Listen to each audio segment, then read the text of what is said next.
За сайн байцгаана уу? Удаан уулзсангүй. Нилээд нь сарвчлаа те. За одкон имчилгээгээ хийлгээд унж босоод л явж гэн. Тэгээд яг 2-7 хоногийн нэг юм тойргийн амьдралд орчихсон чинь бүр босгож нилээ бас л чанга байла. Тэг хүмүүс минь эрүүлэл бай те. Одоо эрүүлэл бай. Ийм нөхцөл байдалд орохгүй төлөө урдчлан одоо очоо шинжилгээгээ өг те. Одоо гизээ дурандвал байнга одоо энийг уриалж байгаа. Яагаад гэвэл хэнийгчтэй би өөрийнхөө дургүй хүнийг хүртэл яг ийм зовлон амсаасаа гэж хүсэхгүй байна. Тийм болохоор бүгдээрээ очиод эрүүл мэндийн шинжилгээ тэ хамрагдаарай гэж бас ташрамд хэлмээр байна. За ингээд хорт хавдар намайг жинхэнэ эрүүл амьдрал руу хөтөлж байна. Тэгээд би бол хорт хавдраа нэг тийм айхтар одоо хүн дээр хүлээж авахгүй байгаа. Тиймч тулдаа магадгүй өнөөдөр хүртэл ингээд ажиллаа гэдэг эрүүл хүн шиг ингээд видео хийгээд явж байгаа бах. Тэгэхээр хүн дээр хүлээж авахгүй байгаа гэдэг маань одоо юу гэдэг өвчнөтөөгөө бүр ингээд тэмцээд өвчнөө үзий ядаад авах юм бол надад алга. Харин эсэргээрээ одоо магадгүй хорт хавдар надад шинэ боломжийг авчирч иж болно те. Магадгүй одоо миний амьдралд одоо эргэлзээтэй байсан, бүтэхгүй байсан болгоныг бүтээх гэж ч юм уу ингээд одоо надад сайн сайхан зүйлийг авчрах гэж ирсэн гэдэг утгаар нь би өвчнөө хүлээж аваад за амаргүй байна. Одоо яг имчилгээгээ ингээд би ч одоо яг нэг 70%, 60-70% та явж байна л да имчилгээнийхаа. Тэгээд үннийг хэлэхэд амаргүй байна. Хорт хавдар бол ханиач тийм амархан өвчин бол биш. Нэг хүрэх юм бол нэлээд цаг хугацаа хэдэн жилээр одоо яг зарцуулагдахаар тийм хүнд өвчин шүү. Тийм учраас одоо нэгэнт ингээд хүрэх юм бол одоо хөнхөө хүлээж аваад ямар ч байсан даваад туулна гэсэн итгэлээр бас хандах хэрэгтэй юм болов уу гэж бодож байна. За ингээд би өмнө нь одоо эрүүл амьдарч байгаа. Эрүүл амьдралын юм маягтайгээд бас жоох ингээ халтуурзаад яваад исэн бич магадгүй. Тийм болохоор надад те жинхэнэ эрүүл амьдралын юм маяг гэдгийг ойлгуулахаар хорт хавдар ирсэн байж магадгүй. За ингээд би амьдралын юм маяга жинхэнэ эрүүл амьдралаар одоо эрүүлэр сольсон байгаа.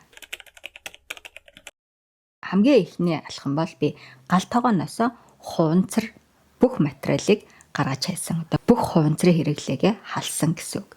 Одоо хоолонд хийхдээ ингээл хуванцар хэрэглэл тэ хуванцар одоо хоолны халбаг малбаг нэг тийм анзаарахгүй хэрэглээд яваад идэг байсан. За тэгээд хоолны халбаг, хусуур энтрэ бол модоор солиод за тэгээд бусад одоо тий кофений, чихэрний саваа ингээд төмрөөр солиод, шилээр солиод за тэгээд хайрлын тавгнуудаа бол ширмээр сольсон. Ширэм за керамик материалыг илүү сонгуул зүгээр юм байлээ.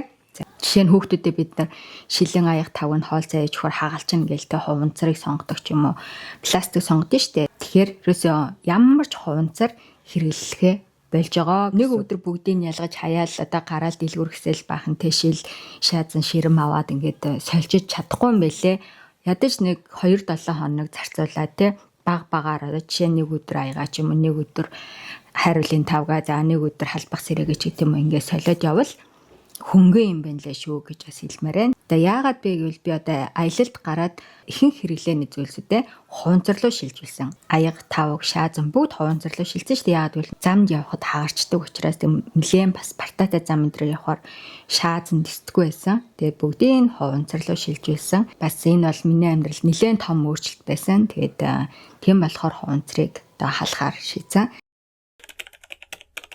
Дараагийнх нь бид нэр хувцас те полиестер, нейлон бүгд хуванцар. За ингээд хувцсандаа бол даавуу, силк, ноос ноолоор за тэгээд линен буюу тааран даавуу те эдгээр материалуудыг хэрэглэхээр сонгоод ингээд хувцаа ялгсан байгаа. За дараагийнх нь бол ордерний даавуу. Тэгэхээр бид нэр ингээд шин унтчих тэр пластик чинь биенд ингээд шингээд одоо жишээ нь магадгүй хорт хавдар үсгэх ч юм уу те. Полиестер гэдэг чинь өөрөө яг ийм хуванцар ахгүй юу. Тэгэхээр энэ бол маш их химийн бодис одоо агуулж яадаг. За дээрэс нь ямар ч юм нөө амьсгалдаггүй. Жишээ нь бид нэг ингээ полиестер хийсэн хувцас өмсөд хөлөрхөөр үнэр хамгийн урдан үнэр ордог те. Тэгэхээр ордерний даавуу бол маш чухал. Одоо бид нэрийг унтчихад биеинд тэр химийн бодис шингүүлмээргүй шүү дээ тийм үү. Тэгэхээр ордерныхаа даавууд болохоор би адилхан ленин за дээрэс нь бамбу коттон гэж маш гоё даавуу гарсан байлээ. Байдсан байлээ. Би энийг бас урд нь мэддэггүйсэн дандаа ингээл даавуу хайгаал яваад идэг гэсэн. Ордернээс даавуу сонгох бол маш чухал. Бүр ингээд надад бол хамгийн хард байсан гэж хэлж байна. Яг гэвэл ингээд яг гоё зөөлөн, тийм гоё намирсан зөөлөн материалтай. За силк сонгоё гэхээр бас яг тийм ориг силк болдгоо одоо нөгөө сатин те бас л нилон штэ. Тийм силкүүд байгаад байдаг байхгүй юу? Тэгээд явжсэн чи бамбу коттон гэд маш гоё даавуу байт юм элэ. Одоо яг силкэрхүү тийм зөөлөн, намирсан. За дээрэс нь одоо цэвэр даавуу. Тэг бамбу гэдэг чинь нөгөө хулс мод. За тэгэд хүнжлийнхэн даавууд бол би дандаа ленэн хэрэгэлдэг. Бага. Дараагийнх нь бас нэг чухал юм нь дэрний уут. Өмнө нь би бас ярьж илээс дурдж илээсэн санагдаж байна. Тэгэд дэрний уут бол маш чухал юм билэ. Миний үүс их ундаг байсан. За тэгээд нүүр ингээд яг нөгөө аль талаараа унддаг хэсгээс хамаарад хүчээгээд идэг байсан. За тэгээд би сэлгэн дэрний уут хэрэгэлдэг болсон. Одоогоос 4 жилийн өмнө юм уу?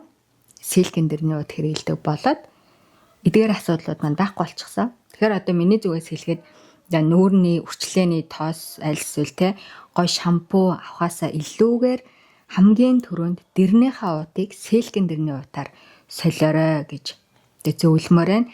За сэлгэн дэрний ут гэхээр сатин силк гэд бас яг тийм нилонон одоо хүмүүс силк гэж зараад байдаг байхгүй. Тэр бол биш, тэр бол полиэстер. Тэгэхээр цэвэр силк гэдэг нь ямар силк гэдэг вэ? Mulberry силк. Хоёр талын ингээд харьцуулаад харах юм бол хоёулаа яг адилхан бүр ингээд ийм shiny гэлтгэр бол сатин буюу одоо бас полиэстер гэсэн үг. Хэрэглээд л үзээрэй зэ. Хэрэглээд үзээрэй. Тэгэд шал өөр байдаг шүү гэж хэлмээр байна. За ингээд эхний алхам бол хуванцрыг амьдралынхаа хэм маягаас халах байлаа. За дараагийн нэг зүйл бол үнэр, дээрэс нь одоо бидний биендээ төрөх байгаа тос гоо сайхны бүтээгдэхүүнүүд. Тэгэхээр үнэр гэдэг юм бол одоо үнэртэй лаа байна те. Үнэртэй лаа, үнэртэй ус одоо яг ямар нэгэн тийм нөгөө fragrance орсон эсвэл perfume орсон бүтээгдэхүүнүүдээс бүгднгээс нь татгалцсан. Гой үнэртэй ус төрхэд гой үнэртүүлээд явах гоё л доо. Гэхдээ тэрний цаана ямар хор нуугдж байгаа, ямар химийн бодис, ямар урвалд орж байгааг бид нар мэдэхгүй учраас бүгднгээс нь татгалцахаар шийдсэн. За тэгээд дээрэс нь хумсны лак. Тэгэхээр хумсны лак, үнэртэй ус бүгд химийн бодис агуулдаг учраас бид нар арьсандаа юу төрхөн, юу үнэрлэн бүгд илгэн дээр очиж шүүгддэм байна л та.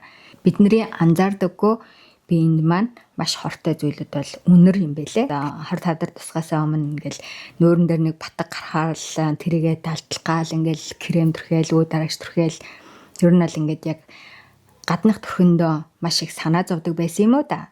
Одоо бол маш тав тухтай болсон тий. Эрүүл тав тухтай л байвал тэг бусад асуудал юуж биш юм байна тий. Тэр л хамгийн чухал эрүүл мэнд.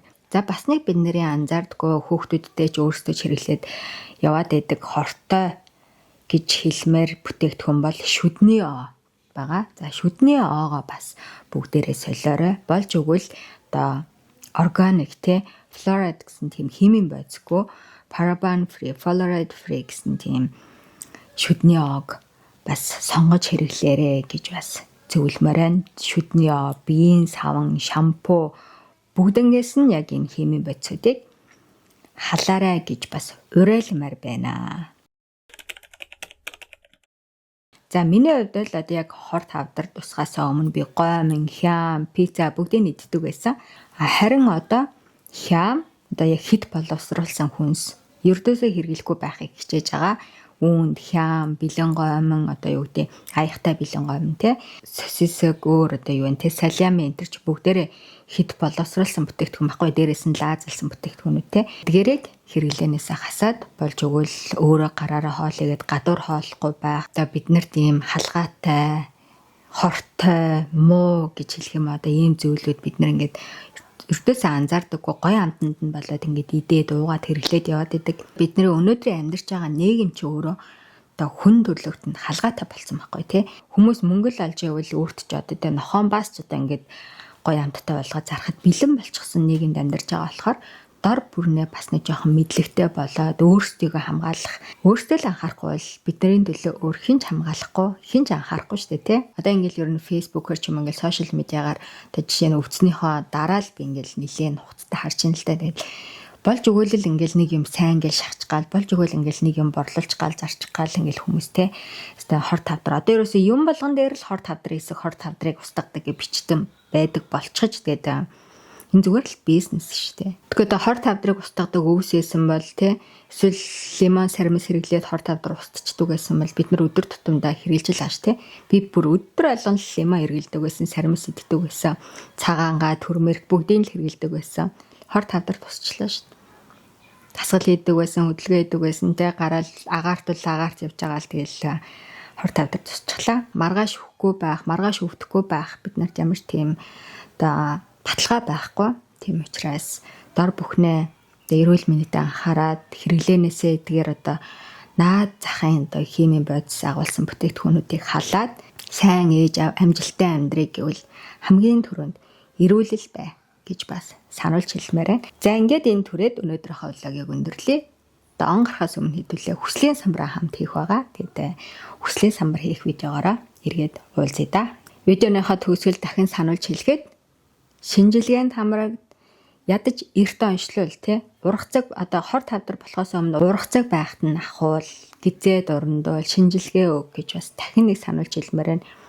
Жилийн өмнө би өөрөө яг энийг ингээд харж ирсэн, сошиалаар харж ирсэн ч гэсэндээ за яг гайгүй л гэдэг аялаад дуусчаал гэдэг ингээд хоош нь тавьсан маань буруутсан. Тийм болохоор та битгий над чиг алдаарай гэж бас дахин сануулж хэлмээр байна. Хүслийн самбар хийх видеоороо эргээд уулзлаа. Түр. Bye bye.